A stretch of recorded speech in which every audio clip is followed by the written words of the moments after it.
What's going on, you guys? Welcome back to the show. I'm joined by Tom and Digby of the UAP podcast. What is going on, guys? Yo, yo, yo, yo, yo. How you doing, buddy? Pretty good, man. I'm really happy to have you guys here. We're going to talk about some stuff. We're going to talk about your podcast as well, and some current news that happened recently in the world of UFO, UAPs. And lately, things have been really shaking up. Things have been really kind of building up for a while, and now because of the congressional hearings, I think it's gotten a lot more momentum as well. And then we have the hearings in Mexico, which were another story that we want to talk about as well, about you guys' perspectives on that. But first of all, guys, thank you for coming on here. I really do appreciate it. If you everyone listening at home, if you haven't done so yet, make sure you subscribe to the channel and follow us on Spotify as well. I really do appreciate that. If you want to support the channel, you can do so on Patreon or become a member of the channel. So before we get into all the news that's out there, guys, what inspired you to start this new podcast called the UAP podcast? Tom or Digby, which one do you want to go first? Digby, you're the one who came up with the name, so I think you can take this one. It's a great name. It's a great name. Well, we threw around several different ideas, and UAE Pod is what we came up with in the end. I think it was the best of the bunch. But no, I mean, I'd worked on another podcast with Tom briefly, and, you know, I think that we worked really well together. I think we complement each other, and we give each other that drive and that energy that we needed to do something that we feel is different to what else is being offered out there. And I think, you know, we're a new podcast. We just finished episode 3 last week, which we live stream every week, but our viewers are growing every single week, and I really think we're putting something out there that's different. You know, we don't treat it as a podcast, we treat it as a TV show almost. So there's segments to it, and we have different guests that come on throughout the episode, and, you know, we cover different topics and everything like that. It seems to be a format that's really working really well for us. It's been a lot of fun. Go ahead. Yeah, I was gonna say, you cross paths with people when you're making connections, and you know, obviously, I was on a previous show. We met Digby, and sometimes you just mesh with somebody really quickly, and Digby is very diligent as far as keeping in touch with me basically daily, despite his very busy life at the moment. So, and there's a lot of things that he does on his end that I appreciate, that makes my job easier as a podcaster and content creator. So it's like he said, I feel like we complement each other really well, and we're doing something different. And I'm a huge fan of trying to experiment and trying to do things that aren't just like a carbon copy of everything else that's out there. So I'm really having a fun time with it. Three weeks in, and I am having more fun with this than I've had in like the previous year, man. It's really been a great time. And that's awesome, man. You know, like, when I learned about your podcast, you know, obviously I started listening to it, and so far, I mean, I really enjoy the format. I really enjoy the tone that you guys set for the podcast as well. And that's a big thing that I think people don't really realize, is that you have to set a tone and almost like a theme for your podcast. And so I love that you guys are well informed. You guys are confident in what you do, and so far, I mean, holy shit. So I guess we'll start with this. I want to ask you guys. So I've listened to the podcast with Roy Herbert, and holy shit, that like fucking blew my mind. And it's funny because Digby was like, you know, I've heard you talk on a Spaces, and I'm still trying to figure it out. So could you go again? And I've listened to it. I want to say I've listened to it probably like 3 or 4 times, because I'm like, I'm just trying to grasp everything he's saying, right? And, so those were the 4 views we had on Spotify. Thanks for that.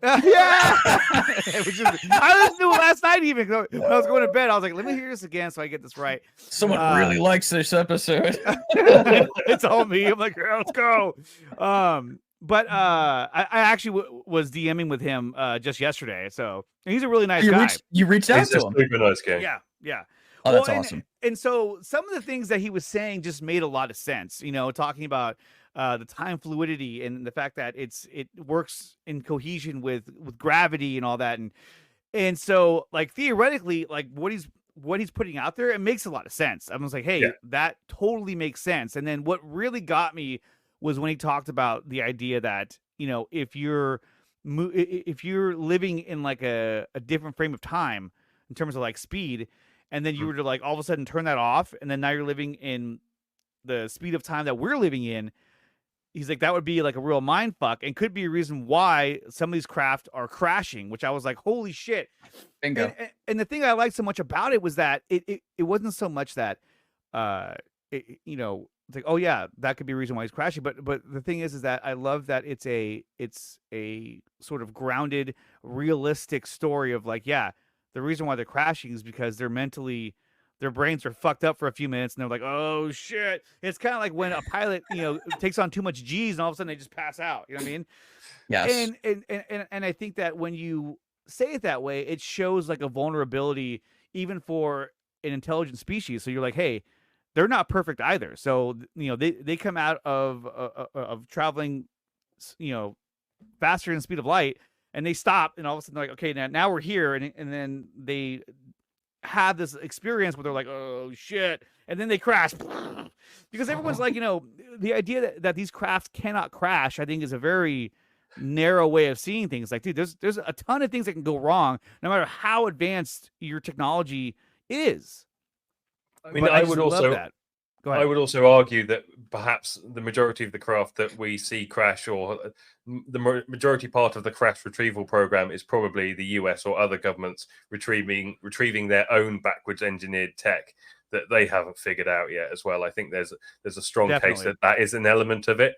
But yeah, I mean, the stuff that Roy came up with, you know, and that's only the stuff that we were allowed to air, as he likes to call. There was topo secret stuff that he wasn't allowed to divulge, and so there was a good, probably about half an hour, 40 minutes. Oh man, I interview. really had to edit that down. There was quite a bit that he said that did not make it into the episode at his request, and some of it is quite intense. I'll say that. and the way he presents it too, it's very he's confidently telling you this information, and it just, I don't know, to me it made a lot of sense. Now look, I'm not a physicist, I can't sit here and say, well, let me test your theories. No, but the information he was putting out there, I mean, I was smoking when he was rolling. I was just like, dude, this makes a lot of fucking sense to me, man. Well, you only have to look at who follows him on Twitter as well. Yes. To realize that he is what he says he is. Who follows him on Twitter? Everyone. Everyone. I mean, Eric Weinstein, Ross Coulthart. Like there's a lot of big Brian Graves. Yeah, there's a lot of big names in the community that follow him at this point. If he wasn't who he said he was, then Eric Weinstein would not be following him. You know, and Eric Weinstein is one of the big people. You know, he's a mathematician more than anything else, obviously. But you know, he's way up there. You know, he's a well-recognized figure. So he is who he says he is. But he also, I mean, the guy now puts himself out on Twitter Spaces pretty much every other day, conversing with like-minded people. You know, if he wasn't what we thought he was, then he would be found out by now. But he's going places. Yeah. He's going places.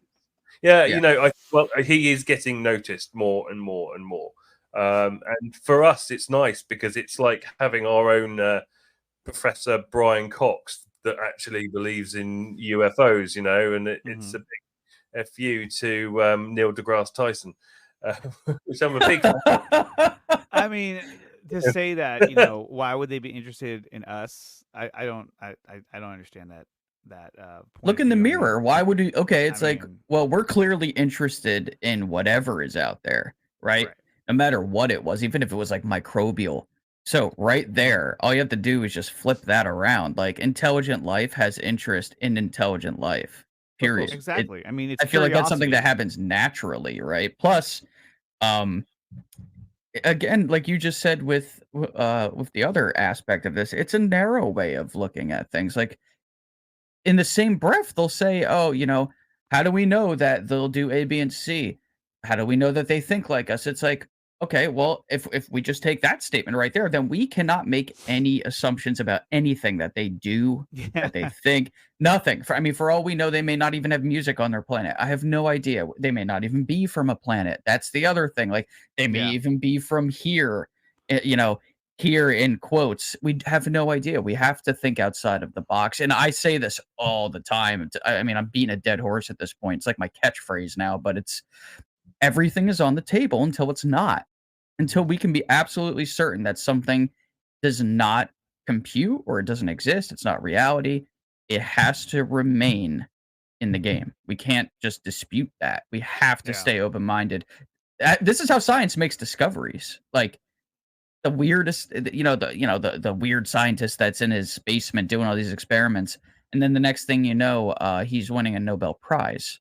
Like they're the Yeah. ones that deal in abstract ideas, and that's why we like Roy. Roy will tell you himself he deals in abstractions, but he knows what he's talking about.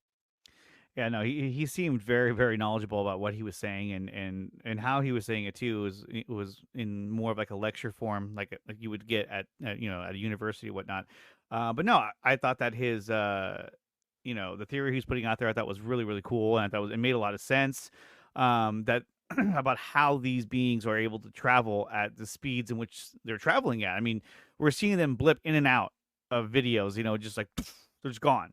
And so if obviously, if they are manipulating time and gravity, and then they're essentially creating like this river, this stream of where they have to go, and they're going to go there just like that. But they're protected because the craft is likely surrounded by its own form of gravity. So it's like, and I think he said this himself, is that or I think actually Tom said it, but it's like the world is moving around you. So it's like you're standing still, but the world is everything else is like he called it being out of phase. Like it's like we're in our three-dimensional phase and we're moving at a certain speed, but if we were up in their ship, we're now in this like energetic bubble that's exempt from like inertia and centripetal force and things like that. But like you were saying earlier, you come out of that. And that's the thing too, is that there may be a procedure in which you come out of that. Like, okay, so when you stop moving at that speed, you have to do X, A, B, and C in order for you to function, Well, look what around divers them. do. What's that? With divers when they come up, Exactly. if you go down a very Depressurization. deep pit, otherwise you get the bends. I mean, I would imagine that there's, possibly something along those lines. You can't just go like that and snap back into another reality. We're all just speculating here, but it's good to throw ideas around because our scientists don't. They spend too much time going, oh, it can't exist, instead of going, well, what if it did exist? Because if they thought like that, then they might be thinking along the right track to actually develop us further. And instead of if they ask the right questions and look in the right place rather than going nothing to see here, then things would be very different for all of us. Well, It's dogmatic. Yeah, it is. And then when you look at like films like Interstellar, where they're like, hey, if we go down to this planet, every 30 minutes is like 7, or every 5 minutes, I think, is like 7 years or whatnot. And so time is moving at a different pace based on, where they're, what planet they're going to. And so, the idea that, they could be on another planet, but in terms of time, we're moving a lot slower than they are, and they're moving a lot faster, which is why they've had time to develop their technologies and their culture and everything to such an advanced state. I was also intrigued by the idea too that that what if they are like interdimensional beings that are traveling here because of what we're doing in terms with the atomic bomb. I mean, they were like, hey, what the hell was that? But when you look at that idea and you look at the images and drawings and sculpture, paintings from the ancient world, where it would appear to me that extraterrestrials have been around here for a very long time. You look at the Nazca lines. I mean, the Nazca lines is like, how on earth were they able to build or to carve those into the ground and actually know what it looks like without being able to travel, thousands of feet into the air? And why? Why would you do that? Why? Why would you make something visible from the sky? Like it comes off as you're trying to get somebody's attention. Even that's what it looked like to me, at least. And so one of the theories that I had too, I mean, it's not really a theory. It's just, I think a lot of people have thought about the same thing, is that, what if that was yet just another way that a long time ago, these extraterrestrials were like, hey, a one way that we can introduce ourselves to them later on is to draw these pictures in the ground, and then that way they'll know that someone is trying to contact them. But maybe and I think that I forgot who was saying it, but the idea that like, what if that's what advanced beings do is that they slowly put down different ways of communicating with with us to try and show that they exist. But we're not of like a hive mind. We're very individual, and so maybe one of the factors that they didn't consider was that, hey, they're not sharing information. In fact, their governments and these aerospace companies are just hoarding all this information and not sharing it. So now everything we did back then doesn't mean anything because this civilization doesn't share information. Instead, they use it as power. Yeah. So and it could be that if that were the case and they did this on another planet, that they would say, oh my gosh, look at this. Somebody from up above must have made this. Maybe it's and then they come to the conclusion that they're not alone. But here it's gone a little bit differently because they didn't predict us acting the way that we I do find that towards it. strange too. I've asked this question. I think I made a Twitter post about it a few months ago, and I said, I wonder if other civilizations in the universe, how many more of them would handle this type of situation, visitors from either another dimension or another planet? Would they handle it in a similar fashion? Mhm. Would they embrace it? Is there groupthink, that type of thing? And it's interesting to note too that Roy, I had mentioned my Grays video to him, and he made it very clear that he thinks that those beings do indeed exist, but that they're of a hive mind Yeah. mentality. So it's kind of hard to ascertain how they would approach this type of thing. They're on their world, and Right. and like let's say we found them, right? I had this idea for like a science fiction novel, like when I took a nap one day after work, where it was like the whole ancient aliens thing, but the humans were the ones that were going out into space, and we find a civilization and have to like make decisions like, is there a prime directive here? Do we interact with them? Do we wave? What do we do? And like you were saying, maybe they do here at least because we're so individualized. Like maybe that's what crop circles were. Maybe that's what the pyramids were, like kind of, Mhm. depending on how you look at it. It's hard to say how another species would handle an outside force coming in because you have to take into consideration, are they a warring species? Are they mostly peaceful? But would they hide it from, like, their citizenship? It also you have to like, is there a hierarchy? It goes really, really deep. I just find it kind of strange how we handle it here because I feel like the way we handle it would be sort of uncommon out in the universe. I feel like there would be more of an embrace as opposed to secrecy. I feel like like, if you look at, like, tribes around the world even, there still are uncontacted tribes. If something like this happened, like where the United States military shows up, and flies over their island and they all see it, they're all gonna talk about it. They're all gonna share it, and it's gonna end up entering their like oral tradition.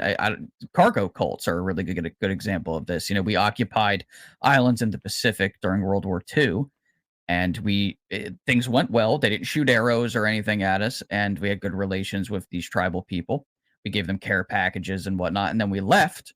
And then years later, we come back, and they're dancing around, like airplanes made of sticks Mm. and weeds and whatnot, and they're like worshiping us as gods. So it's like there is an element to human beings to at least embrace this type of thing, but government Mr. Big Government has stepped in and said, "Oh, no, no, no, no, no, no, we can't do that because the world will crumble and the economy will collapse and whatnot." And I just think we're past that point now. I think people can handle it. Well, I think Well, the world is crumbling and the economies are collapsing anyway, so That's right. We're already there. nothing left to Might as well. lose. That's right. Let's go for it. Bring out the aliens. As well at this point. As well. Like, why not? That's a whole other topic as well. I mean, the fact that if they were to totally disclose the existence of extraterrestrials, which a lot of us, I mean, I believe wholeheartedly that they exist. What effect would that have on not just like our economy, but on the religious beliefs around the world? I mean, that would question a lot of that, and I think people would, you know, I feel as if people would go into a panic, into a shock initially, which would lead to a lot of probably bad things, and then it would morph into, because it doesn't fit in some people's narratives, it would morph into they're lying, they're evil, I want them gone, go away. You know what I mean? Then it turns into people who don't want them even around our planet. Just make them go away, kill all of them. They're lying to us, they're trying to control us all. And then you'd have others who are like, no, I think they're telling the truth. Like, what are you talking about? And so you'd have a divide, in my opinion, because a lot of people hold religion very close to the core of who they are. And so when you start to question, people's ideals and beliefs, I mean, people will hang on to that until the bitter end, especially if it really dictates who they are. I think religion has been, in a way, getting ready for this for an extremely long period of time now. I mean, I hope so. Catholicism basically has no problem with the fact that there is life out there on other planets. And actually, if we look at a lot of our ancient texts and ancient religions, look at the Mahabharata from India and everything like that, you look at the Bible, there is reference to the possible existence of extraterrestrial life written throughout the entirety of our history. I don't think it needs to change religion. I mean, I'm not an overly religious person myself. I would count myself as being more spiritual, which I think a lot of people really are. And actually, religion is for a lot of people there as a security blanket because they want to believe in something higher than themselves, that there is something better out there. And I get that from the phenomenon. I think that there is something out there. And I think that our government actively suppress it, because if we're confronted by an extraterrestrial race, an alien race, and we look at the way that they do things, and it's better than the way that we do things, and they don't have the same system of government, and the people of the world realize that it doesn't have to be the way that it is, then that's what government is scared of. There's a few different ways that disclosure can come out, right? There's government-led, and they control the narrative, and if government do it, then they will want people to be divided by it, because when people are divided, they're weaker, they act aggressively, they create conflict. Conflict means that they can put more money into their military budgets and everything like this. So if you have a disclosure that is controlled by governments, then there's always agendas. Now, if disclosure had the ability to be led by the people, then we're looking at a completely different situation. We're looking at truth and honesty and just, the real truth coming out. But governments have an awful lot to lose. They do. There is no doubt that they do.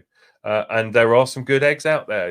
There are people out there fighting the good fight, like your Tim Burchitts and everything, and Representative Luna. But there were also people that have come out at the beginning making it look like they were all for disclosure, that have then sort of turned back, and you realize, well, no, you're not for it. You want to control it. And that's what we're seeing at the moment, I think. So that's what I'm worried about, is how this comes out. I think nobody who is interested in the phenomena now can look at it and go, this isn't coming out. It is coming out, but it's a process. How long that's going to take, I don't know. 2030, 2040, I don't know.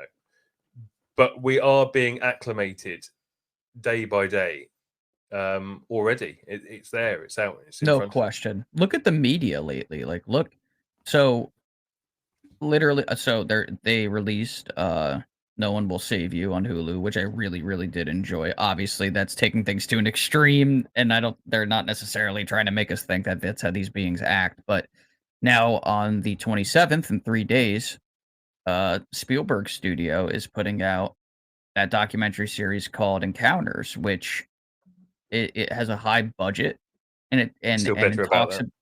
Yeah, it's Digby had that idea as a name for a documentary he wanted to do. Right. We'll just change. We'll spell it different. We'll spell it with a K or something. Change the C to a K. We'll be all right. What was the name again? Encounters. Well, I mean, it's very common. Right, yeah, but it's kind of like there's this bombardment that we're seeing now, right? Like really, the amount of UFO media that's new, that's coming out this year, as opposed to the stuff that's already been floating out there for years. I mean, they're really pouring it on, and it's like, well, you got to think that there may be a reason behind that, because when and I'll say this too, Eric Weinstein had even been contacted by somebody like in the intelligence community and was basically told that they would like his help in the disclosure process. So if it's a process, one would have to assume that they're going to probably incorporate media into that. Like if you were launching a global campaign to acclimate the public and prepare them for an idea, what's the best way to do that? It's through television and film. Yeah. Period. Well, It Spielberg's really been part is. of it from the beginning, hasn't he?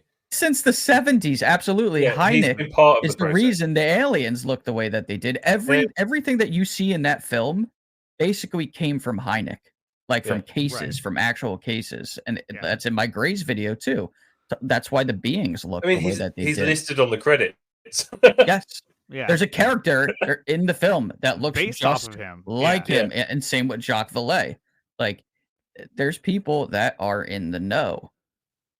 I mean, Spielberg is such a famous individual, and he has fans. There's a fan of Spielberg in every genre of work and lifestyle. Like, there's a Spielberg fan who's in the FBI. There's a Spielberg fan that works at Burger King. You know what I mean? Like, he's so well known, and it's like that would be the guy I would be slipping information to if I wanted to acclimate the public. Yes, but I think that's what's happening, because people are still questioning whether or not disclosure will happen.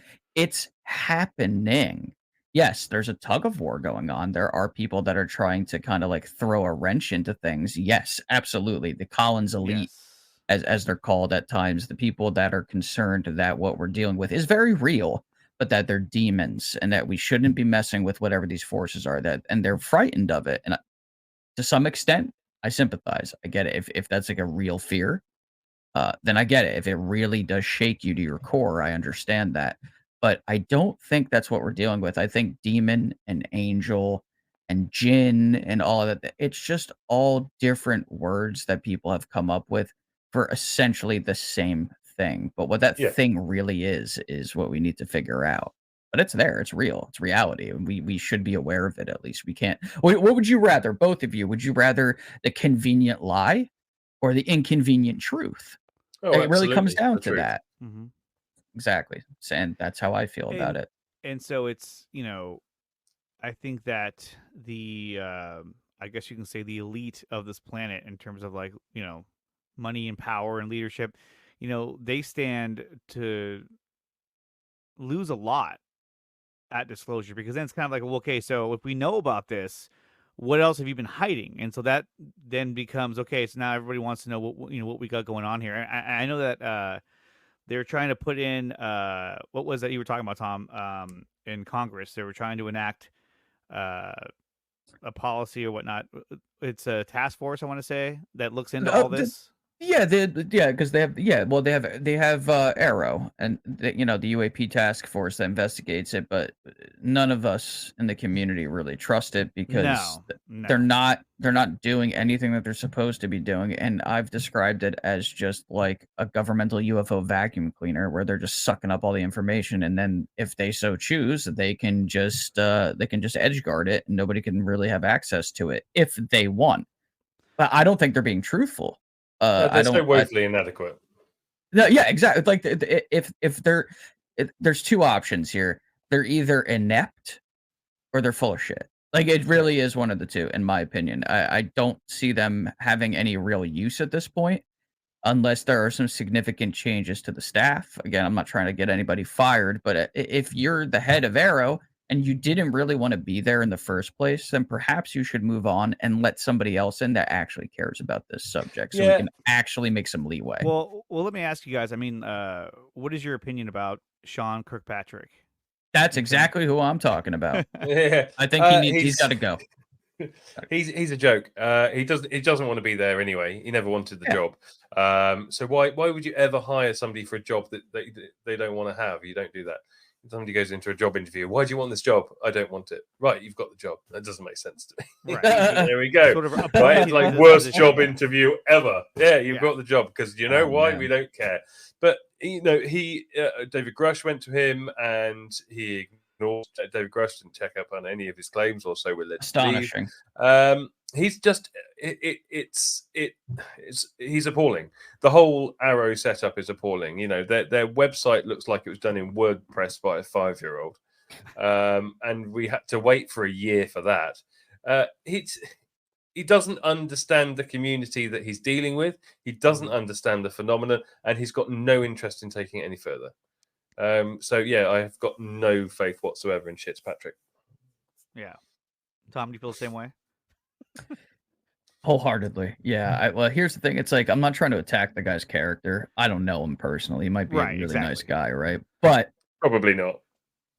Right, this is politics that we're talking about here. So it's like, it's funny. If you don't want to be there, look, there's a lot of us that do, to be fair, go work jobs that we really don't want to work. Like, I hate my day job, especially with the things that are going on there now. My God, the chaos and the toxicity. But we do it because we have to pay our bills. When this is a different situation, because you're in government, you're supposed to be representing the people. There's a lot more at stake here than me waking up and going and delivering furniture. This is much bigger than that. So if you don't really have your heart in it, you should step aside and let somebody else do it. Like, we could take it even further and say that it goes beyond him, that it was a good step to create Arrow, but now we really need to be filling it with the people that really care about it. Like, Arrow should be filled with like Jacques Vallée.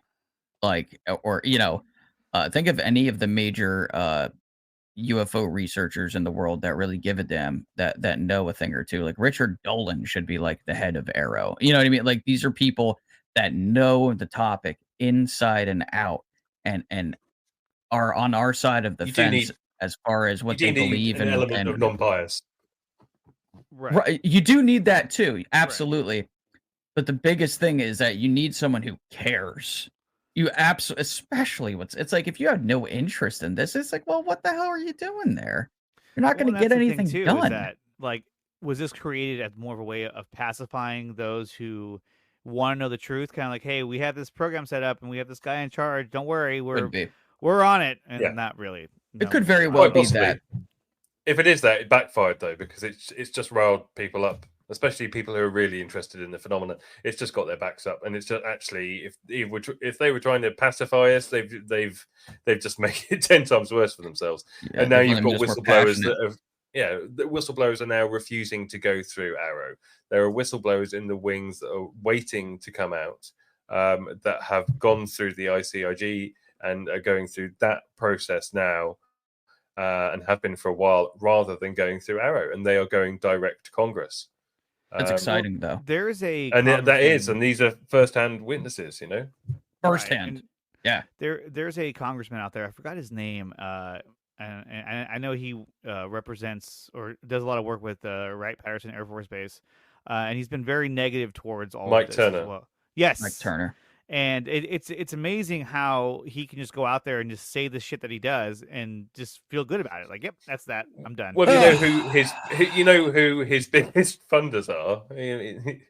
Yeah, I mean, he has a reason to go do that. He has a benefit to go do that, and so he gets really massive donations by Lockheed Martin and Raytheon. They basically fund his campaign. Well, and so that's another question that I wanted to ask you guys. I mean, when you have all of these private companies that are, knee deep into this technology and likely have been working on it for a number of years, to me, it seems like,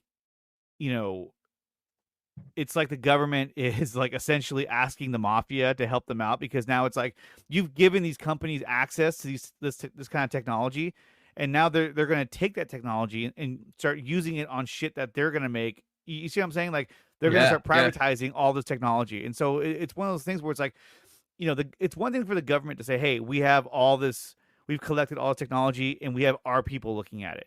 But it seems like they're like, yeah, we have all this technology and we have these companies' people working on this. And to me, that's opening way too many doors to privatization of this technology and all this research, that it's never going to come out, and they're going to use it as their own benefit.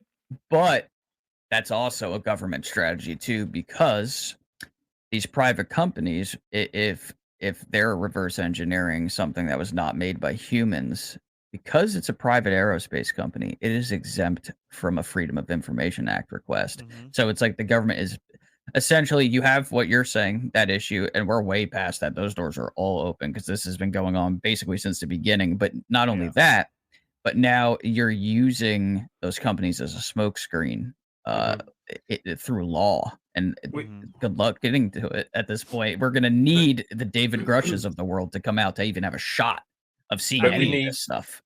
We need the comments like from David Grush, though, when he talks about personal reprisals and everything like this. We need the illegal activity that they have performed to keep this secret. So although private aerospace companies can't be called in and have to hand stuff over because they're a private company, if we can prove that they have murdered people to protect the secret and everything like that, and we go down that road, then they haven't got a hope in hell. If we go down that route, then the stuff will come out. So we almost need that element to be proven, which is why somebody like David Grush, who can speak to that fact about reprisals outside of a skiff, right? Because he can talk about threats that have been made to him without revealing anything that you could only reveal in a skiff. Generalities. So he can do enough. And, you know, they're not allowing him to get in a skiff. This is the stupid thing. Because they're saying, well, his security clearance has passed because he no longer works for the DoD. Every time they stop and go, you can't do that. No, you can't get in a skiff. Well, why are you stopping him? If it is so, if there is no truth to any of this, why are you preventing the skiff in the first place? So someone has a vested interest in secrecy. Yeah, they have a vested interest in it. When Tim Burchett said, you know, we don't have access to, well, we were denied access to a skiff, right away I was like, okay, so somebody or some entity in there is saying, okay, you're not going to be able to talk to this guy in private. There's no way, which is a shame. And you know, a lot of people would say, you know, why didn't he just say it straight up when, like, at the hearings? Why didn't he just like say, like, this is where they're located, this is where you can find it, this is everything? And everyone keeps saying, well, he kept saying he knows people, that he's talked to people. And so they try to discredit him. They try to say, okay, well, he doesn't know anything. This is all secondhand. Yeah, but that's no different than a lawyer going, well, I've spoken and I've investigated this, or a detective going, I've investigated this. These are my findings. You don't say to a detective and go, oh, sorry, so you've spoken to people. Have you? Why, you know, it's about the narrative. Oh, the NASA thing was last week was just ridiculous. Oh, he said he had a friend who had a UFO in his garage. You mean that story? Yeah, it's like that guy doesn't even know what he's talking about. And he's the head of, that was just, wasn't he the head of NASA as well? Yeah, yes. Bill, whatever his name is. But you know, Nelson. that was bad. That was appalling. You know, and for really somebody who's supposed to be looking into this seriously to go, oh yeah, David Grush, oh, I think I saw him on the nightly news. You should be all over that. He knows who he is. He's full of shit too. It's a narrative. Him to say, I think I heard about that on the nightly news. It's such a backhanded statement, and it's like, look, if you're the head of NASA and you're supposedly not even following what was happening at the congressional hearings, like, you've got to be out of your mind. And you're having a hearing about this topic? He's having a hearing about a topic like soon after. So there's no way that he didn't know anything about it. And it's like David Grush, when you look at who he actually is, like Nelson was a senator. It's like, you of all people should know better than to be so disrespectful to someone who served the country that way. Like, this was somebody that was handing briefings to the president, and you're talking about him like he's Joe Schmo. Like, that's a joke. But that's a smear campaign. It's like, you know, refer to him and talk about him like he's nobody. Like he's just some angry YouTuber or just some angry person on Twitter who's just trying to make a name for himself. And so but you can't hide that like you used to. No, you can't. And I think that the old tactics that they're using, some of it doesn't work because in a modern time, there's too many platforms that will convey the message of what he's trying to put out there. You know, he did that podcast the other day with I forgot the guy's name. On the Jesse Michaels, was it Jesse? Yeah, Michaels? Jesse Michaels, the American. I was in a space with him the other day. Yeah, no, and that episode was really cool. And plus, what it did was it really humanized David Grush, where you got to see him just be himself. You know, he's wearing a Yeah. shirt and a pair of shorts and just talking about this stuff. And so it lends credence to like, hey, look, like this guy's not lying. This guy's trying to Yeah. do something that's right. But you know what they want to portray is they want everyone who listens to him to look like this, like, oh, you're just hoping to get something, and it's not the case, and it's absolutely ridiculous. Um, so going back to the NASA hearings, I mean, I thought that was an absolute joke. I love how James Fox asked questions, and they really couldn't give him a straight answer. They But just they also tried didn't to know who he avoid. was. I mean, come on. It's like James Fox from where? Who are you? You know? Yeah, they're like, what outlet? And I'm like, oh, come on, please don't. I am the And maybe outlet. she really didn't know who he was, but Maybe. it's like, listen, you know, we need more communication. If that's the case, then what you need to do is you need to know who's coming into the hearing. You need to figure out who everybody is that's going to be coming up to ask a question, and then you know, just act like you give a damn. But I mean, the really. thing, you can't investigate the phenomena without taking every aspect of it seriously and doing your research. It's not just about looking at I don't know, the gimbal footage and trying to disprove it. You can't just do science that narratively, that narrowly, and just go, well, I can't prove anything from this. You need to take the whole subject on. You need to look at what other people have come to the conclusion, assertions that other people have made. Look at documentaries by people like James Fox and look at the evidence that they've gone into, because most of the work's already been done for you. And then you may actually find that you're actually interested in it and actually start thinking there is something to this. If you go out to just disprove something, you will find a way of disproving it. Yeah, but you're not looking at it objectively. You know, that's what debunkers do continuously. They find a way to raise enough of a question to make the rest of the population go, "Oh, well, it's not true, then, is it?" Yeah, That's no, not science. and that's the easiest way to approach anything is let me debunk you or let me negatively talk about what you're talking about, and that's what people do on radio, on YouTube. That's what it's the easiest form of interaction is negativity, and it's sad. But when you have the head of NASA now to anybody, average Joe out there, like when you hear NASA, you go, okay, yeah, they study space and technology and discovery of life out in space, but to talk about it as if it's like, oh, that, I mean, look, he heard it from a friend who heard it from a friend. Like, show me just the facts. Just, if anything, you should be providing the facts on what's happening out there. But instead, they rather go chase comets and chase, you know, shooting stars and be like, look at that. And those are beautiful and those are interesting. But it's like this phenomenon is happening right here on this planet, you know, right in your backyard. And you're telling me that it's all nonsense? I think the problem is the way that our world is structured and the power system around the world is so ready to break. It's so fragile, that actually we're just holding ourselves back because the way that we operate ourselves on this planet. Okay, there's a massive asteroid out there that's within reach of Earth, and it has got enough gold and precious materials on it that they want to go and mine it because we need more gold, right? We need it for microchips and everything like this.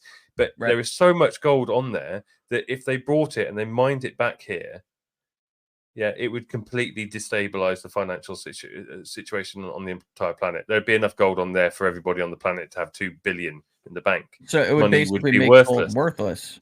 Yeah, exactly. And it would cripple.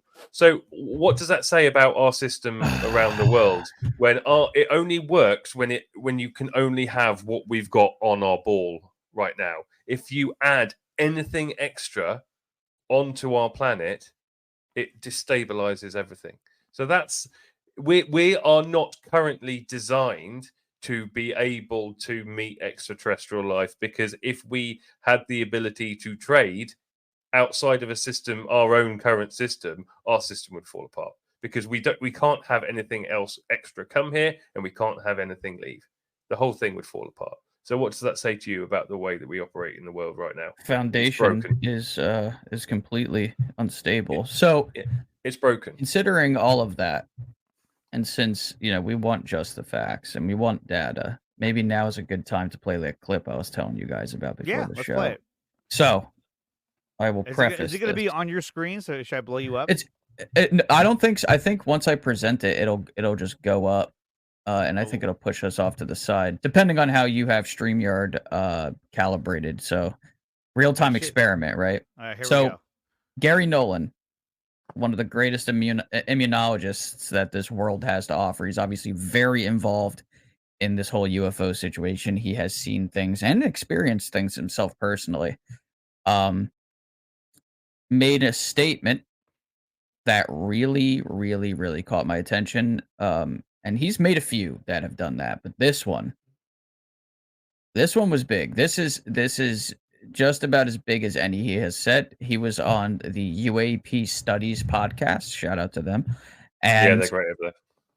He really he really threw something interesting out. So let me grab the file. This was just, I guess, a couple days ago. And let me see, downloads. Okay. Get ready for this one. All right, let's see what happens when I double click. All right, I'm gonna there it goes. I think, let's see. All right, so I think you have to play. I have seen data from a couple of groups now that were pretty extraordinary and obvious interactions with something. I mean, I don't want to get into the details. I'll wait for them to get their data together. I'm going to help them write up the paper. But I've never seen anything so extraordinary.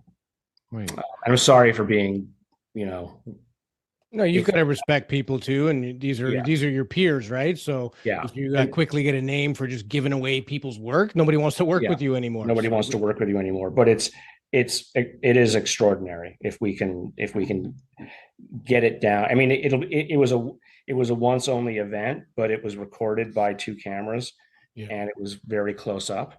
I don't know how to explain it. But it clearly reacted to their signal, and it got up close and personal. So hopefully they'll be able to put that together in a way that is publishable. Hard data, hard evidence, and this has been in the works for some time. I've heard whisperings of it, but for that man to say that it was that extraordinary, it's like the most extraordinary thing he's ever seen. Like, guys, there's something going on. It's here. Like, we got to get for the crowd that still thinks that UFOs are all misidentifications and such. Like, you guys are all the way over there. We're over here now. You got to come on board. Like, they're going to publish this, and it's what it sounds like to me is that they interacted with something, perhaps, that has to do with this whole shadow biosphere hypothesis. And what is that? So it's the idea that there are things around us right now. What they are is anybody's guess, but that they're even here on Earth, but they're invisible, layered on top of us, invisible to the naked eye. But that could also go into the territory of interdimensional. It's so funny. Every time I start using these words now, I can hear Roy in my head being like, "You can't say that. You can't say it like that." For lack of better terms, we can say it however we want. We're not privy to it. However you want to say it, just say it. Yeah. But realities layered on top of ours, essentially. Right. Yeah. But we also live in a certain band of frequency. So everything exists within a certain frequency for us. We can see a certain light spectrum. We can hear a certain audible spectrum. That's not to say there is not more on that spectrum. So then you in things that coexist in the same space, but are out, let's say, out of phase or running on a different frequency. And that makes sense for an awful lot of things, like that odd time when you hear something in your house that doesn't feel right. I've had a weird situation in my house where I'll lie in bed and I can feel somebody lie in the bed next to me. or I feel something pushed down I've had in the that bed before. and there's nobody there. Sleep paralysis, I think it's called. Oh, I've been wide awake. That's different and way worse. Sleep paralysis. I'd say, victim of sleep paralysis my entire life. Luckily, actually, I will say I probably haven't had it for the last year or so. But I mean, I've been there with sleep paralysis, not being able to move, with my eyes wide open, seeing something very, very ungodly lying above me. And then you have to remember how to use your body, and you can shake out of it and it's gone. But I mean, it feels like half an hour of just absolute terror. And to say that is your eyes waking and your brain still fast asleep, I don't get that. Digby, I don't mean to cut you off. I apologize. Well, you're going to. But I'm so pissed. Okay, so remember I was telling you guys earlier that I had I started keeping a journal of these strange things that have started happening to me recently. I had it in a Google Doc file, and I just opened it because I was going to start talking about it, and it's blank. It's fucking blank. They found it. They wanted to. They're like, we have to delete all of this now. Wait for the knock at the door. Does anybody else have access to it? No. And the men in black are coming for you, Tom. I added something to it 2 nights ago, and I closed it. I haven't reopened it. Maybe somebody you found it and deleted it all. Yeah, really. You never know, right? So I could show you this though. Okay. I had how do I even say this without sounding absolutely insane to certain people? It doesn't matter. It's going to happen anyway, so I won't worry about it. It's going to happen. A disclaimer doesn't help. So I had something appear in my room the other night, and I'm not really sure what it was. So I'm gonna go to my Twitter because I'm gonna do it through a screen share here to make it easy.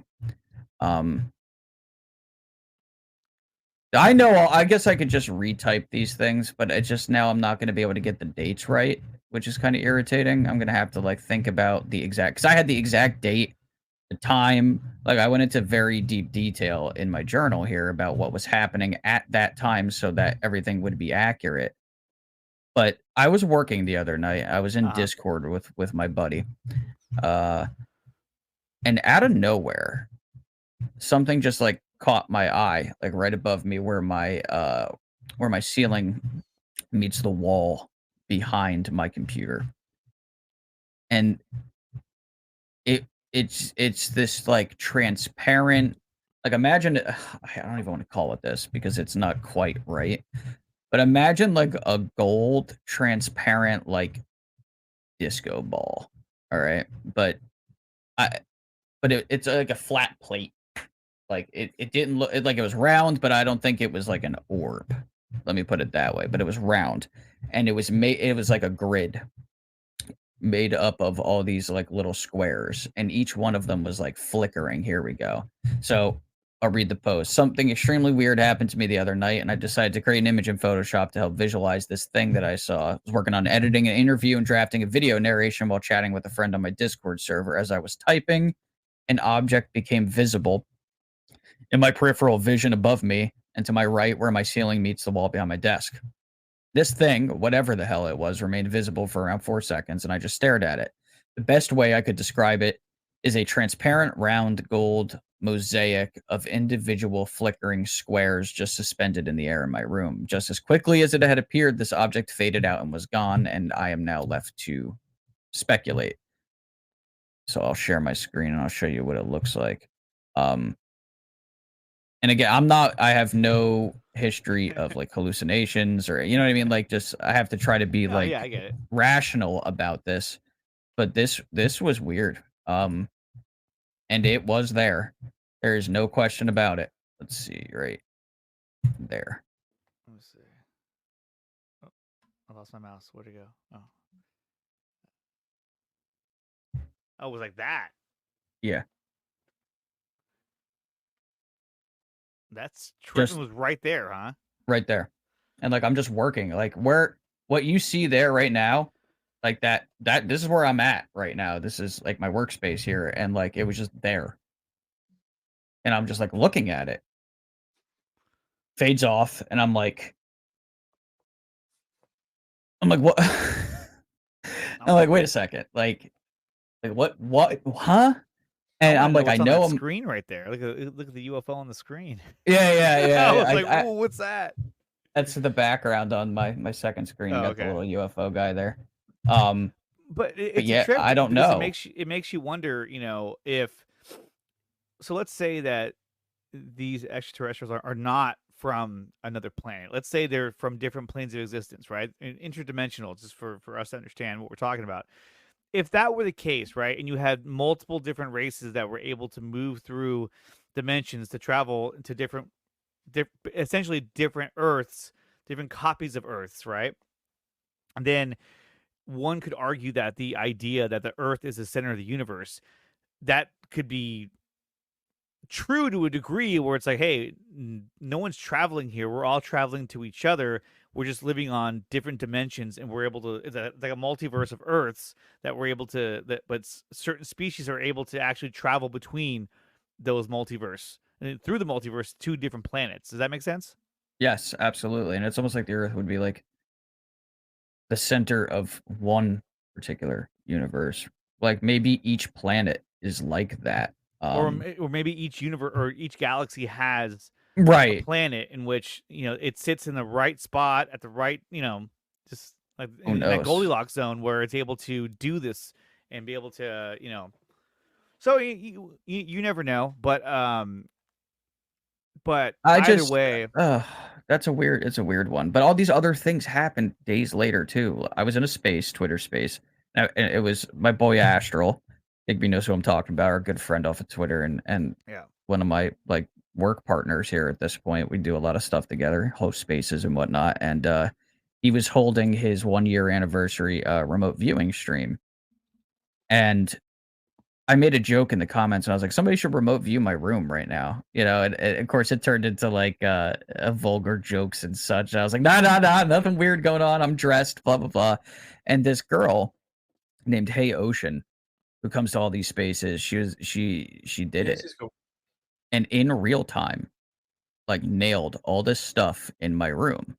And I'm like, oh my gosh, she's doing it. She's doing it live. It's in real time. She was accurately describing things that she could not have possibly known at all. And she even named a very specific object that's in my room that like nobody, like there's no way that you would know that. So we're talking about this through messages, right? 5 minutes later, there's this like black shadow that shoots from this side of my room behind my chair and behind me like real fast. And I'm like, whoa, what the hell was that?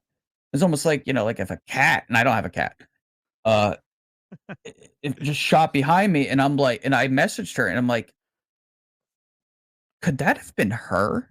Like in some weird way, because she was just remote viewing my room. Did I just see like her disconnected consciousness, like, or something? You know what I mean? I don't know. And then last night, the last thing that I just added is I was just sitting here doing my thing. And I mean, it was strong. I'm just typing. And there was just this strong aroma of incense. And now I like incense, but I haven't burned any incense since I came back here to this house. Since I moved, I haven't burned any incense, and it's all packed away. Like it smelled like incense was being burned, like right next to me. Like it was thick, it was heavy, and then it just dissipated. And I'm like, what the hell is that? So I typed that up in that journal last night. I closed that tab. It saves. I just open it here on the show, and it's all gone. That's weird. It is weird. That's weird. And I don't know why these things are just suddenly starting to happen. I'm not doing it for attention. I'm not, trying to keep people interested. I have plenty of things to talk about, plenty of cases and things that I could go. And if I wanted to keep people busy, I could get Digby to dress up as a clown and do a dance or something, right? Digby, you're down for it, right? Don't do anything. I knew you would probably do it. So I don't know, man. But I'll do it right now. Yeah, here we go. So it's my job to report these things as they happen, being that I am a researcher of these things. But it sucks because it's a double-edged sword, because someone could just be like, well, this guy's just, he's just doing it for attention. And it's like, yeah, man, sure. Tell that to the thing that was like floating in my room the other night. Right. I'm just telling you what happened. That's it. Maybe we're entering a period on this planet where those things are more visible. People keep talking about the veil thinning, and we're going through like 40 consciousness upgrade or whatever. There's different ideas out there.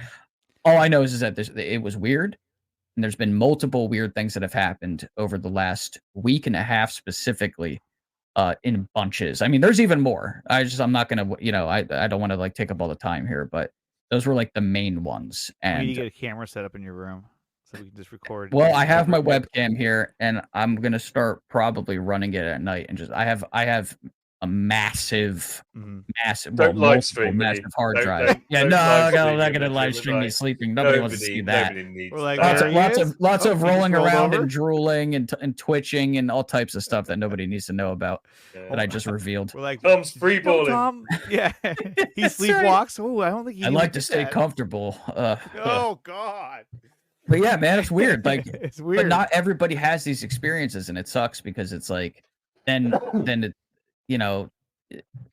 someone who's never had this happen to them, they just chalk it up to like, oh, well, that person's got issues, or they're going crazy, or that's not the case. It's really not the case at all. I mean, at all. And it could be that certain individuals are more sensitive to these type of things, or just more aware of them as well. Like, it happens to everybody. They're not really aware of it, so they don't put much stock into what was that on, whatever. But there's theories about it. Yeah, I think it's got something to do with past trauma or mental trauma or anything like that. I think, and you see this quite a lot within the community, is that people have come out the other side of something very traumatic or addiction or things like this, and it forces people to look at the world in a slightly different way, and then people become more receptive. It seems like everybody in the community has got their story to tell, not just of their experience of UAP, UFO, or something else within the phenomena, but they have their story to tell. There isn't a single person out there that I've met that hasn't had something. Well, speaking of stories to tell, I mean, when we talked about the congressional hearings, I mean, one of the stories that I find so fascinating is the story of Commander David Fravor and what he experienced out in the ocean, flying his, the F-18. And let me pull this up real quick. And so when when he sees something like this, like a Tic Tac, moving rapidly around another gigantic white whatever. Where did you get this image? I think this is from the Moment of Contact. Yeah. No, Phenomenon. Not Phenomenon. Yeah, there's a reenactment. Oh, you're right. Yeah, you're right. But this to me was like, man, like when I saw this, I thought, okay, so we're putting a lot of stock and a lot of time into talking about the Tic Tac itself. But like one of the things I always wondered was, what the fuck was in the water? It's like a massive version of that Tic Tac. So may have an answer for that, Digby, too. Well, I had an interview with a guy who used to be in the US Navy. And he was serving on a ship, and it was, I can't remember the name of the incident now. I'm looking it up as we speak. But it was a very famous incident about an American ship fired on a Turkish ship by accident and sunk the Turkish ship. And it was all over the news. Sorry about that. Yeah. Oh my God! I know what you're talking about. Right, thank you. So this guy was serving on this ship, and he went out to dump the trash over the back of the ship, which is apparently what they do, which it sounds absolutely horrific. That's actually what they do. But there was a light underneath the water, and at first he thought it was the reflection of the moon, until this light got bigger and bigger and bigger until it was 500 meters across. He said it covered up the whole wake of the ship. Yeah. And it was there, clear as day, this light. And then all of a sudden, it went back down and it sunk back down underneath the water. Next day, they fire a missile, apparently by accident, and it hits a Turkish ship, and a lot of people died in that incident. And then he was listening in the mess hall to some commanding officers talking about it, and it wasn't the case that somebody accidentally fired a live missile on a training practice exercise like they thought it was, but the fact was that they were firing at something in the sky, and the thing that they were firing at in the sky deflected the missile and made it hit the other ship. Wow. Really? So what they were actually doing out there wasn't a training exercise. They were tracing the bloody things underneath the ocean. Now he overheard this. Saratoga? Yes. That's actually what it was? Yeah. And I spoke to the guy who then later on went and served in Iraqi freedom and all those war zones, who then would say that they actively saw orbs flying over their war zone all the time. Everybody sees them. They just don't talk about them. They're there, clear as day. Oh my God. Yeah, the Saratoga. So on my old YouTube channel, just look it up, and there's an interview with him. Actually, I think it's on my Rumble. He's on Twitter as @HighlyRetired. Brandon, his name is. Really great guy to interview. In fact, actually, Tom, I think I'll probably get him to come back on and speak to us on our show.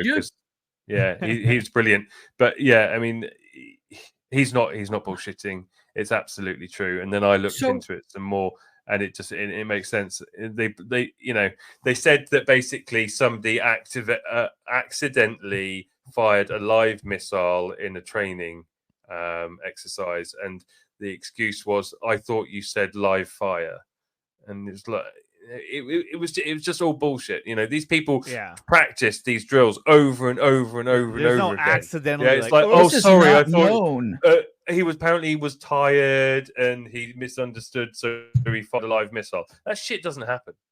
That doesn't happen. Not to mention, you don't just fire it at another ship without having confirmation that I'm firing upon this. I just want to make the point here too that this is not something that appears to be very well known, even in the UFO community. I've never heard.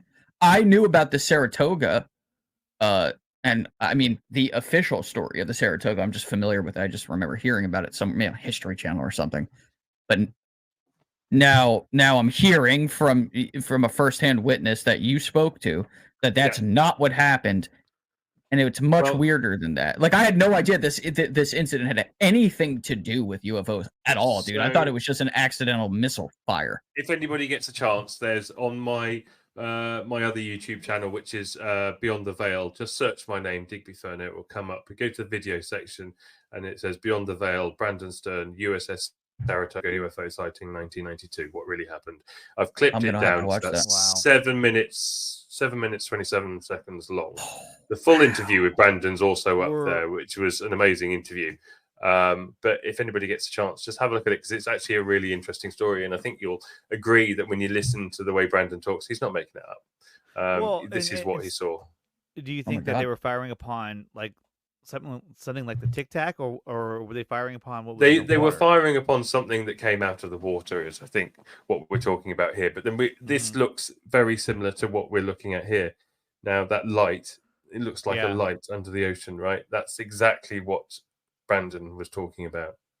And then you've got a Tic Tac. So was the light under the ocean what Brandon saw, and then what they were firing at was a Tic Tac? But whatever he said, it was they aimed it at the thing in the sky, and the thing in the sky deflected it and made it hit the other ship.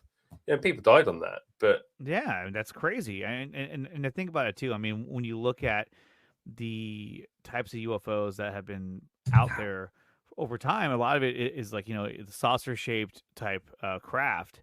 But recently, I don't say recently, but like modern day, I mean, you're looking at more the cigar shape, the Tic Tac shape. So it makes you wonder if like this is like yet another evolution in their technology, that they moved on from that style to this.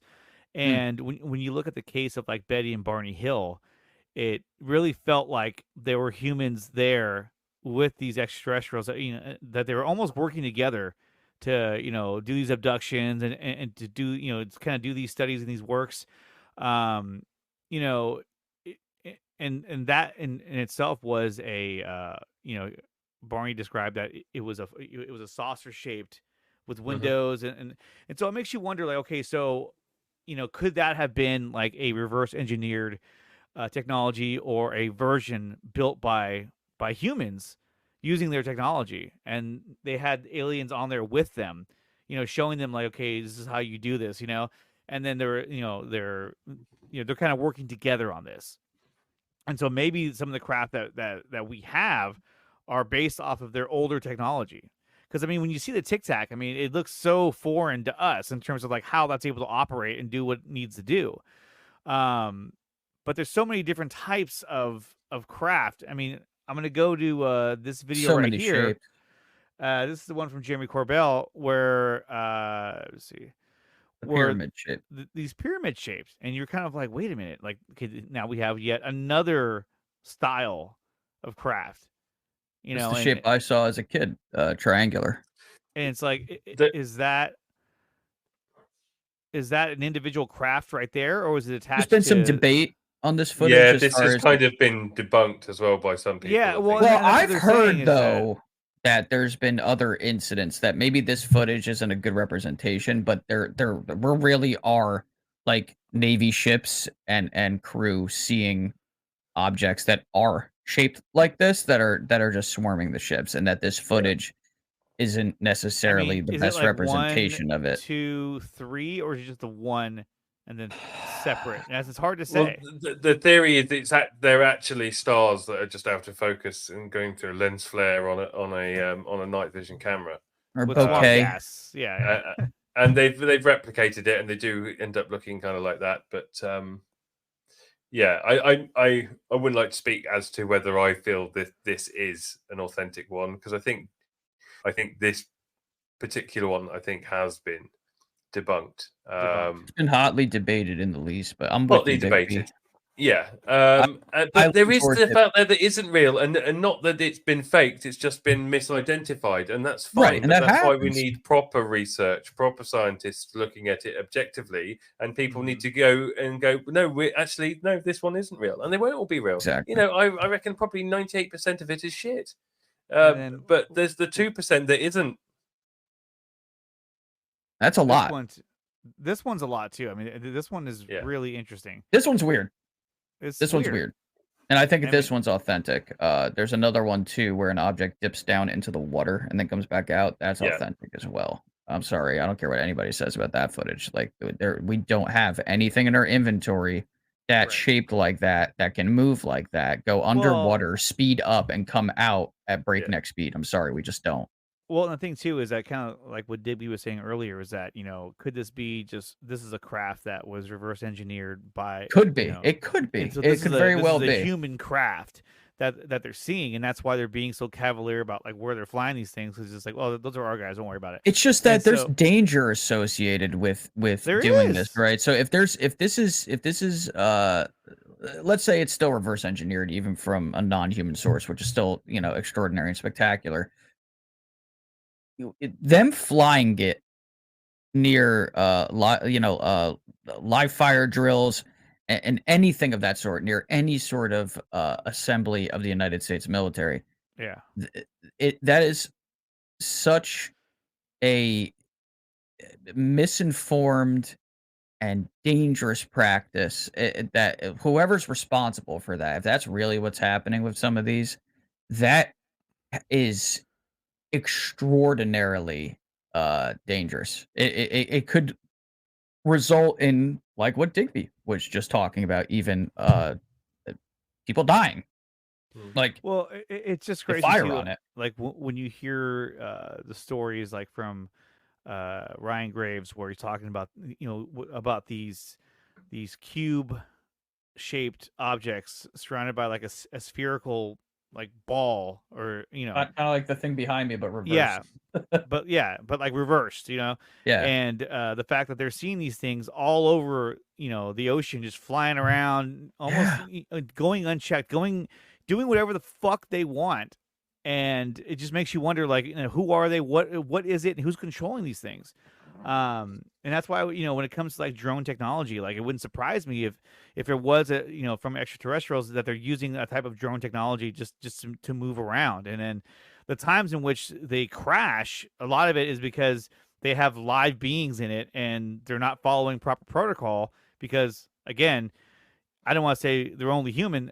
Again, they're only a life form. So are they cutting corners? Are they doing something that's out of protocol? And all of a sudden they get a weird mind fuck and they're like, oh shit, I'm losing control. Or maybe it was like crash. A hijack, it could have been, there is some belief too that some of the craft that have been recovered, because of their interiors, there's like a lack of instrumentation compared to some others. And this is, again, rumors that I've heard, that as a result of seeing that, they believe some of them are just observational in nature. So you can almost look at that as like a cosmic tour bus of sorts. It may not necessarily be like a scientific endeavor, and it could literally just be their version of tourism. Well, we're also used to looking at everything having an element to it, a part to it, right? So, for instance, our car has got its dials, it's got its steering wheel, it's got a gearbox, it's got everything like this. What if all of it is the ship? What if everything is everything? So it's all an integral part. It all forms the unit. And when one piece is taken out, it ceases to function properly. Yeah. So we look at it and go, well, this is our computer, does this is our camera, this does this. But if everything was a whole, everything was the machine, then it would appear different.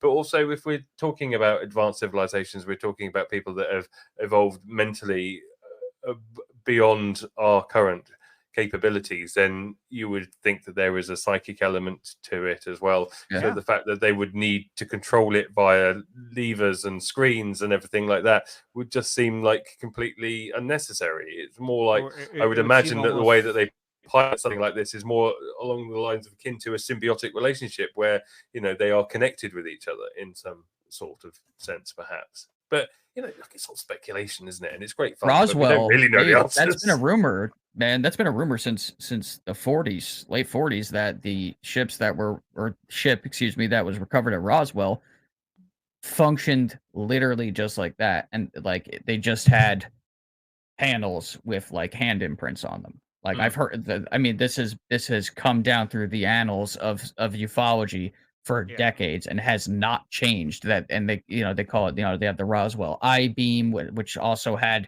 characters on it that kind of looked like Greek even. And it may have read something like Urantia. There's a rabbit hole that I went down one time. I'll have to try to, I just did a video on Roswell, the whole encounter, and it was, to me, what it looked like was that the craft experienced some kind of catastrophic disaster, and it exploded. It dumped a bunch of its parts all over the ground. And even if those dumb weather balloons were part of it, it probably took those out on its way down, crashed where it did in the plains of San Augustine, and that's where you have Barney Barnett and that group of archaeologist students who ran into the actual craft itself, and I believe that the stuff they saw, that was parts of that same craft that crashed 200 miles away because it was just out of control, and then the government came in and swooped that up. We are going to start wrapping things up, you guys, but I did want to ask you, because it's I really, really like this movie. I'm sure you guys have seen it as well, which is Moment of Contact. Oh man, I think this was probably the most convincing documentary I've ever seen.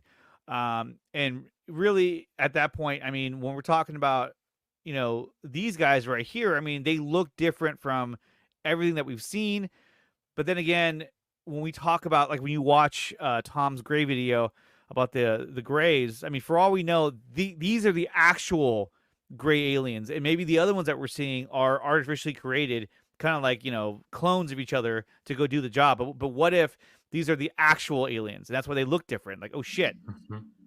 And on top of that, it's like on that too. The appearance. There's this idea based on what was observed coming out of the ship when it was crashing, that perhaps the atmosphere inside of the ship wasn't necessarily like a rich oxygen based atmosphere, but it may have been a different gas. And what they think is that these beings may have actually been like biological grays, whatever you want to call them. Maybe they have some machine parts too. But what happened is that when they got into our atmosphere, they were exposed to it because they were in phase, like Roy talks about, with like they're succumbing to all of the forces of the earth. That this is strong evidence of like oxidization. So it would account for the red eyes, the way the skin was looking, and also this tremendous smell, this stench that was coming from these beings. Exactly, the ammonia. There's a Reddit post about it that is absolutely brilliant. It's completely grounded in science, and I believe that these beings, that's not what they look like. They were looking like that because they were getting sick from our atmosphere, and they were basically slowly suffocating. It's very sad, actually. And they needed help. The fact that the girls ran into them, and they even felt the sense of like it was scared, it needed help, because that's a basic function that, like, if you're sick, if you're not feeling well, you're in danger, you're sick, that's how you're going to come across. And I just think the story itself is just so fascinating. I mean, Digby, what do you think about this encounter and moment of contact? I mean, do you think it's 100% true, or what are your feelings on it? I believe it. I mean, when a whole city really rallies behind a story and everybody's got their own story to tell about the same event, I think it's hard to pass it off as anything else. I trust James Fox's work. I like his approach. He doesn't go out there to prove something, hell or high water. He goes out and looks for the evidence, and the story is the evidence. Whether it proves something or whether it disproves something. He's not a sensationalist reporter, and he does some fantastic work. And I think Moment of Contact is a brilliant movie, a brilliant documentary. And yeah, I think there's more information out there, and he's still waiting for some footage to come out. He's looking in the right directions. I think he thinks that he's about to get his hands on it, but well, time will tell. But I trust James's work. He seems to be a good moral compass and a voice for the phenomenon. And I think a lot of people will agree with that. Whereas other figures can be more divisive, and you have your Lou Elizondo camp or your Jeremy Corbell camp and whatever, and James isn't like that, because he's not out there, he's not loud, he's just in the background doing his work and working hard, and that's what I like about it. And then the last thing I wanted to bring up was obviously the hearings in Mexico. We got to see these little guys getting presented. Let me ask you guys, I mean, do you think these are real or are these fake? Well, there's right. This is the problem. They're not fake. Okay. And that's, everybody keeps throwing this word around, and it's not the right term, because they are old. Yeah. The question is whether they're real or whether they're fake. The question is whether they are what we think they are. And that's two very different things. So the question is, are they something that's made to replicate or look like something else from 1,000 years ago, that that people 1,000 years ago made in honor of something that they'd seen, or are they in fact real in the sense that this is a mummified alien? That's the question. When people say, oh, they're fake, I think that makes people think somebody's made this recently to pass it off as being an alien, but that's never really been the question.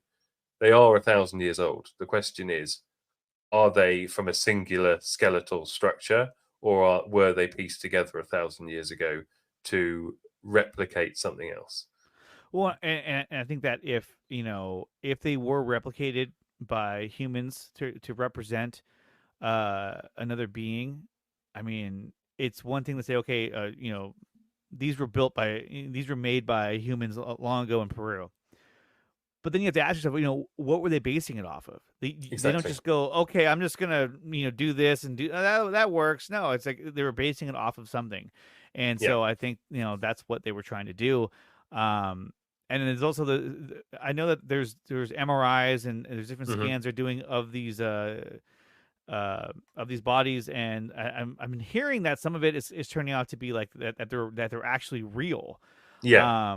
But I don't know if we're ever going to get a concrete answer on that, because you have those out there who just want to debunk it immediately. Okay, so we have a few problems here in the fact that, money can be thrown around and people can be bought to say what we want them to say. Okay, so the only way that we can actually clearly start getting some concrete answers about the MRI scans that were done on them last week is peer review, and the raw footage, the clear data, needs to be passed around and open source so that people can have a look at it. Okay, definitely. And then we can start getting some answers. Same with the DNA files. But so far, they are saying that they come from a singular skeletal structure.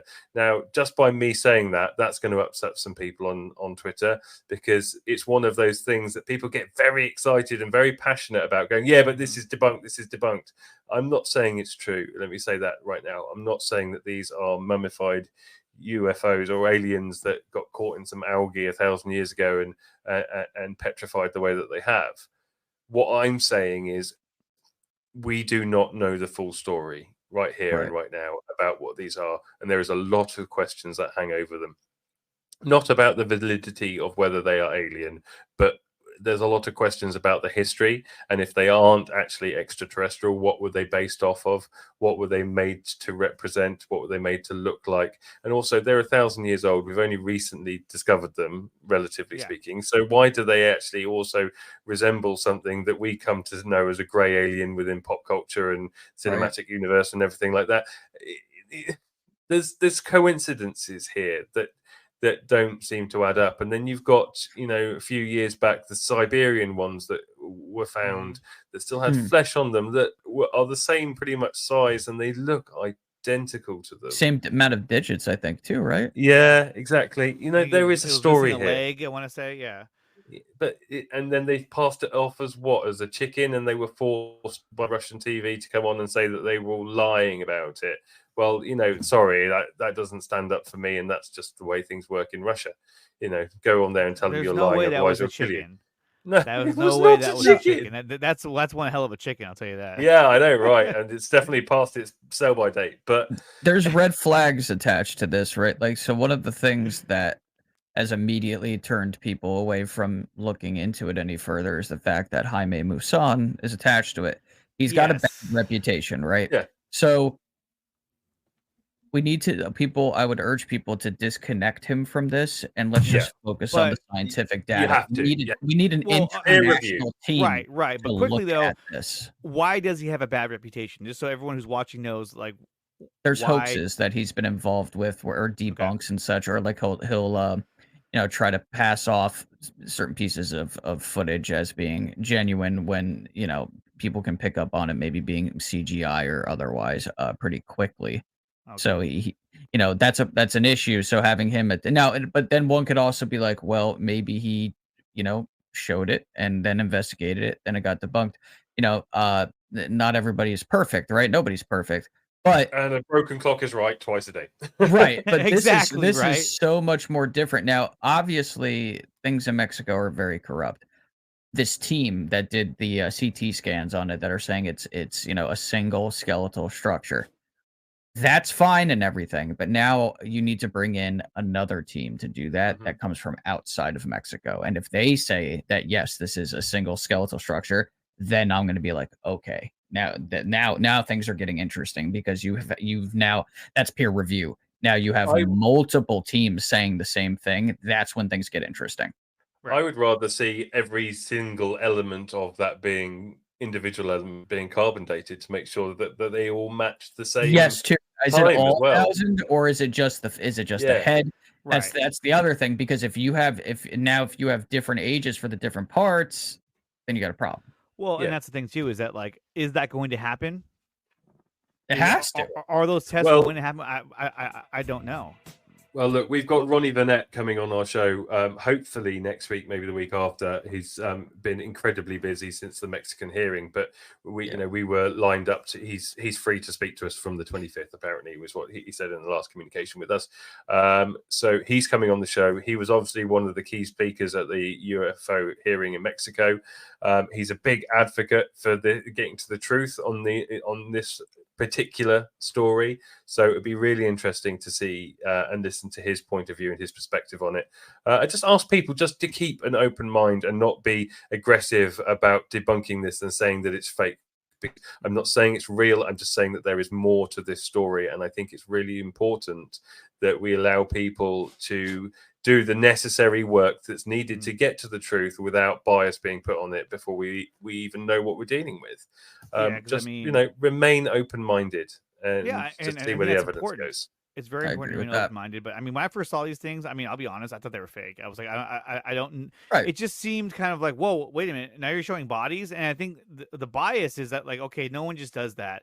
This has to be fake. But I think further research has to be done to make sure to check the validity of these bodies to see if they're actually organic, actual beings. If they are just really old, then why? Really old, yeah, exactly. Right, and it's like if it was made in the image of something, that is also spectacular. Like there's other options here that are still spectacular. Exactly. Guys, that's all the time we have for today. I want to thank Tom and Digby for coming on the show. Now, guys, I know you have a full list of guests that are going to be coming on the UAP podcast. You want to share that really quick on what you guys have coming up in the coming months? I think the notable ones that we've got coming up. So we've got Chris Sharp coming on hopefully in November. I spoke to him the other day. He's all ready to go in November. We've got Ronnie Vanette coming up in the next couple of weeks, who was part of the Mexican UAP hearing, and we have next month in October we've got James Fox coming on, which we're both incredibly excited about. And really lucky to have him on, but apparently I've harassed him enough that he's giving in. That's the one I got to check out, definitely. Absolutely. That's going to be a great one for us, and we really cannot wait. And I think that'll be one of the first ones I do when I'm in Portugal. So that's I'm looking forward to that. Yeah. Are you moving there, or we are packing up and selling everything, and we are traveling around the world. So our first stop in 2 weeks is Portugal. So we'll be there for a month, and we're going to Spain for a couple of months, then down to Morocco, across to Egypt, over to Turkey. Well, lucky you! Shit. Yeah, I know. Travel around like that. This tan's going to get better as I go around the world. Better. Sun kiss, you know what I mean? The Unidentified Anomalous podcast will be coming from a different location very, very soon. On your end, I'll just be here in New Jersey holding it down. Yeah, until I catch up with Tom and end up doing one in New Jersey. New Jersey. And so let's go around the horn. Tom, where can they find you? I am at Cortex_0 on Twitter. Obviously, the Unidentified Anomalous podcast with Digby on Twitter and YouTube. And of course, I am Cortex0 on YouTube. And if you want to get in touch with me, my email's listed on there. If you want to get in touch with Digby or myself, our DMs are open. If you want to come on the show, if you want to, just have a guest appearance, if you want to just get in contact with us for any reason whatsoever, we're very, very easy to get a hold of. Twitter's the best way, though. Reason. Yeah. There's some reasons I can think of that I wouldn't want. It's called X now. It's not Twitter. It's X. That's right. It's X. Listen, hit us up on Twitter if you want to come on the show. X. There you go. I'm calling it Twitter. I'm sticking with Twitter, man. All right, X. Okay. Also, we host spaces too on there. We're happy to talk and connect with as many people as possible. These guys do like a full day. It's like they do the UAP podcast and they do with spaces afterwards. That was a long night. That was a marathon, man. I'm telling you, when I saw it, I was like, wow, they're still going. Jesus. Yeah. We last week was 3.5 hours long. I'm at a disadvantage because by that time for me it was like 2 o'clock in the morning, and you're just settling into your evening. That's right. It's 1:42 here, and what time is it for you, Digby? It's what, 6:42? Yes, it's 6:45. Yep. So it's like we're working with the time difference as podcast partners as well. But I always really get the raw end of the deal man. here. That's true too. Like one of these by days, default. I'm going to get you to do a bloody podcast at 4 a.m. in the morning. One of these, and I'm just going to be like, "Welcome." Well, I mean, no one will watch it because it'll be a stupid time, but I'll make you do it. But I mean, that's why I chose this time, for this podcast, because I was like, hey, if we do it at 9:00 at my time, it'll be 12 for Tom. It'll be whatever the fuck time it is in Spain, but I'm sure it's not too late. I'm going around the world in the wrong way as well because it's only going to get worse. It's actually going to get worse. It's actually going to get worse. It's only going to get worse before it gets better. It's like podcast lag instead of jet lag. Exactly. Okay, Digby, where can they find you and all of your content? Yeah, I'm at D Furneaux on Twitter, X. Meet me there. Otherwise, just look us up. It's X Factor, yeah. Otherwise, look us up on YouTube. We're at UA-pod on YouTube, or search Unidentified Anomalous Podcast. Please, if you haven't gone over to the channel yet, it is new. So anybody that goes over and likes and comments, shares, it does a world of good for the show. Yeah. So please make sure you head over and do that. Awesome. And guys, make sure you smash the like button and subscribe to the channel here on YouTube. Follow us over on Spotify as well.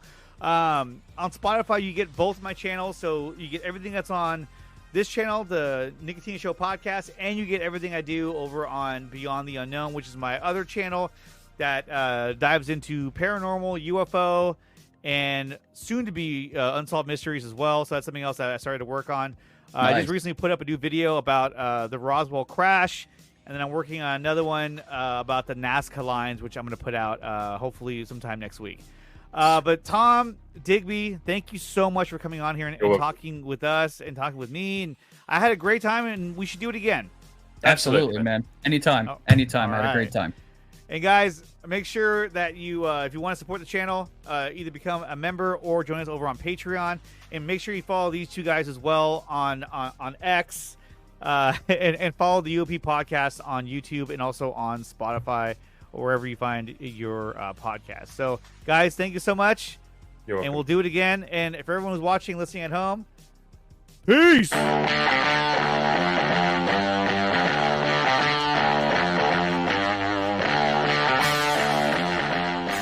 I need to generate more leads from your website, Google, and your social channels without having to spend money on ads? Our platform provides you with an easy-to-use communication stream that sucks in free leads from your website, Google, Facebook, and Instagram, enabling you to reply and convert them into customers from your computer or from our mobile app.